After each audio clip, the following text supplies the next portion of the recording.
key important qualities of what it takes to reach the status. Please follow with me, because the following is of prime importance.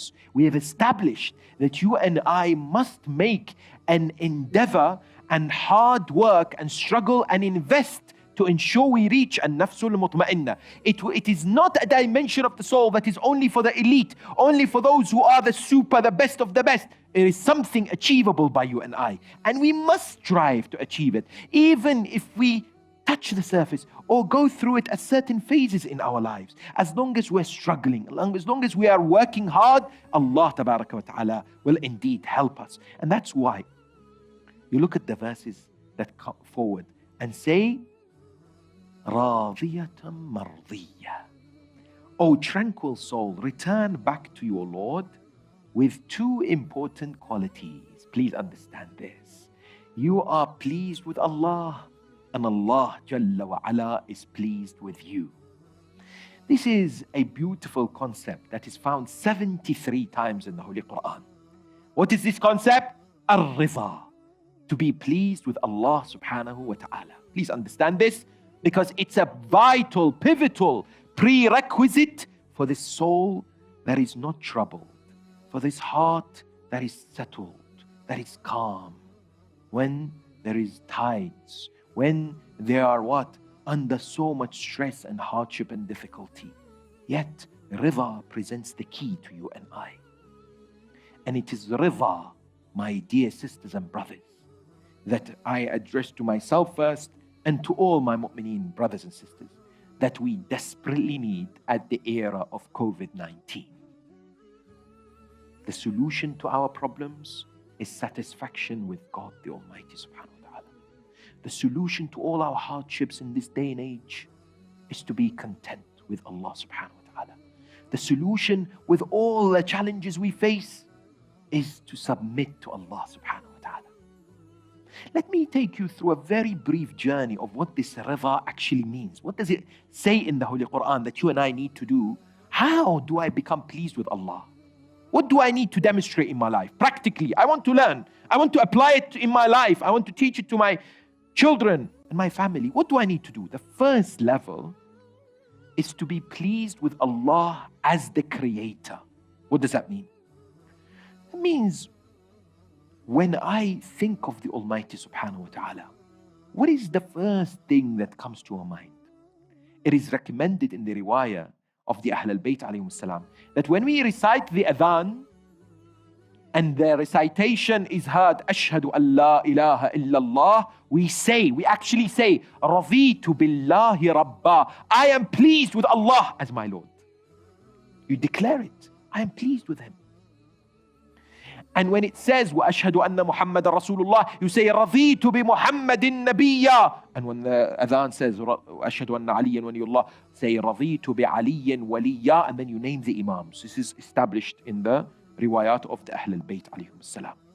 Salamullahi alayka ya Amir al-Mu'mineen, ya Imam al-Muttaqeen. What gems He has given you and I. He describes what it means to be pleased with Allah as the Creator. Ilahi. كفاني عزا أن أكون لك عبدا وكفاني فخرا أن تكون لي ربا أنت كما أحب فاجعلني كما تحب. Ya Allah, it fills me with pride. It fills me with strength that I am your servant. And it fills me with pride that you are my Lord.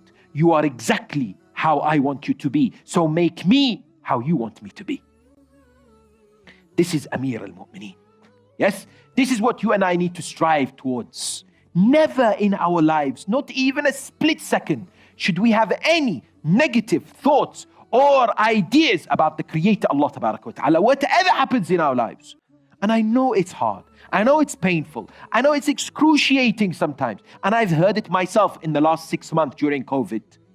People say, why? Why is God doing this to me? Why is God afflicting me with this? I can't stand it. I can't take it. And it's happening. It's understandable to a certain extent, but we need to help ourselves and those around us. That's why when we become pleased with Allah as the Creator, the next level to establish Ridha is to do the following. To be pleased with His legislative will and His generative will. Please understand the following. When you and I exercise rida with al-iradatu al-tashri'iyya lil-bari azza wa jal, what does this refer to? The Almighty subhanahu wa ta'ala has sent us the Holy Quran, has sent us prophets, has given us guides, imams. He's given us instructions, codes for you and I to practice. This is Sharia. These are laws, do's and don'ts. A major characteristic of a person who is radhi, pleased with Allah, is that they are pleased with what Allah subhanahu wa ta'ala has given them as far as obligations are concerned. And let me just elaborate on this. To be pleased doesn't mean when you do it and you do it because you have to do it and you don't know why you're doing it and you're doing it, but you're full of rage within. You know, I've seen it especially in the month of Ramadan. When people fast, you know, you ask them, how is it? I can't wait. I've seen it on Facebook and others. 3 hours to go to iftar, 2 hours to go to iftar, 10 minutes to go to iftar. SubhanAllah, it's as if they're in prison. And then they think it's a punishment. Why is Allah punishing me? I miss my cigarette and my Costa coffee. I've now given an advert. In the idea that what? In the idea that people do not understand, in many cases, the philosophy and the basis by which certain rulings are given. And even if we don't understand, what is so beautiful about the religion of Islam is the religion of submission. I know Allah has created me. He knows what is best for me. And therefore, I must not only take it in, but I must be pleased with it. It's coming from Allah, the absolute perfect being who's compassionate, who's kind, who wants us to go to Jannah, who wants salvation for us. He wants us to earn it. It's okay that it's painful, but I am pleased because Allah subhanahu wa ta'ala only gives that which is khair and best. Whatever it is. Yes? I need to also be pleased with the generative will of Allah. Al-iradatu takwiniyya. And what does this refer to? This refers to what the Almighty subhanahu wa ta'ala makes you and I go through in life. For example, rizq. What He gives and what He takes away. There are those who constantly are unhappy in this world. They are worried and troubled because they find that they're not necessarily in the financial state that they want to be, in an age of instant gratification. They want to see themselves in the same manner, in the same way as others. So they're always unhappy. They're always troubled. They're always worried. Look at, for example, other forms of trials and tribulations, such as illnesses, for instance. Yes. When an individual is going through illness, narrations tell us, if only they knew the extent of Allah subhanahu wa ta'ala's mercy that is befalling upon them, they would have asked Allah, Ya Allah, keep me ill all my life. Because it's a challenging time. This doesn't mean that they should not seek help or remedy or medication. No. It means that they stay patient, subservient to Allah subhanahu wa ta'ala, pleased with whatever He has made them go through. That is truly a remarkable state of tranquility. When a human being recognizes that everything is in His hands. He gives and takes part of a very complex, wise plan that I may not know about. But it is short term. It is transient. It will not last forever.